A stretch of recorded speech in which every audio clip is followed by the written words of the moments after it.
নমস্কাৰ দৰ্শকসকল অমূল্যবাণীলৈ আপোনালোক সকলোকে স্বাগতম জনাইছোঁ। আজিৰ ভিডিঅ'টোৰ বিষয় হৈছে শাওণ মাহ আৰম্ভ হৈছে। শাওণ মাহত কৰিব পৰা এটা বিশেষ উপায়, যি উপায়ৰ কথা শিৱপুৰাণত উল্লেখ কৰা আছে আৰু এই উপায়টো কৰিলে ইচ্ছা পূৰণ হোৱাৰ লগতে যি কামতেই হাতত ল'ব বা যি কাম আৰম্ভ কৰিব সফলতা লাভ কৰিব।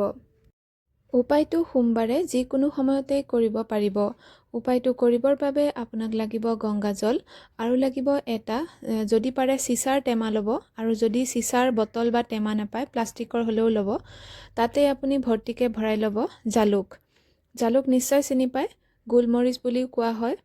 তো জালুক আপুনি এক টেমা ভৰ্তিকৈ ভৰাব আৰু এই সামগ্ৰী লৈ আপুনি গা ধুই পৰিষ্কাৰ কাপোৰ পিন্ধি ওচৰৰে কোনো মহাদেৱৰ মন্দিৰলৈ যাব। আপোনাৰ ইচ্ছা অনুসৰি চাকিও দিব পাৰে, বেলপাতো অৰ্পণ কৰিব পাৰে। যদি বেলপাত অৰ্পণ কৰে তিনিটীয়া বেলপাত অৰ্পণ কৰিব, কাৰণ তিনিটীয়া বেলপাতকহে এটা বুলি ধৰা হয়। আৰু বেলপাত তিনিটাৰ গুৰিত যিটো গাঁঠি থাকে সেই গাঁঠিটো ভাঙি দিব, তাৰপিছতহে আপুনি অৰ্পণ কৰিব, তেতিয়াহে পূৰ্ণ ফল পোৱা যায়।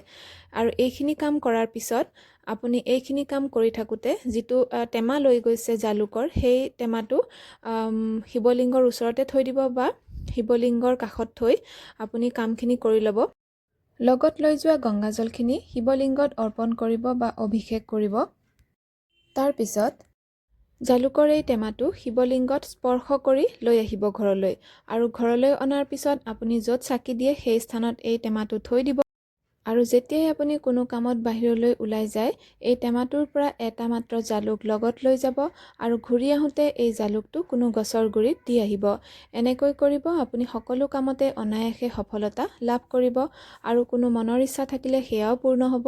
মহাদেৱৰ মন্দিৰত এই কামখিনি কৰোঁতে মনৰ ইচ্ছাটোৰ কথা কৈ আহিব। আজিৰ ভিডিঅ' ইমানতে সামৰিছোঁ। ধন্যবাদ।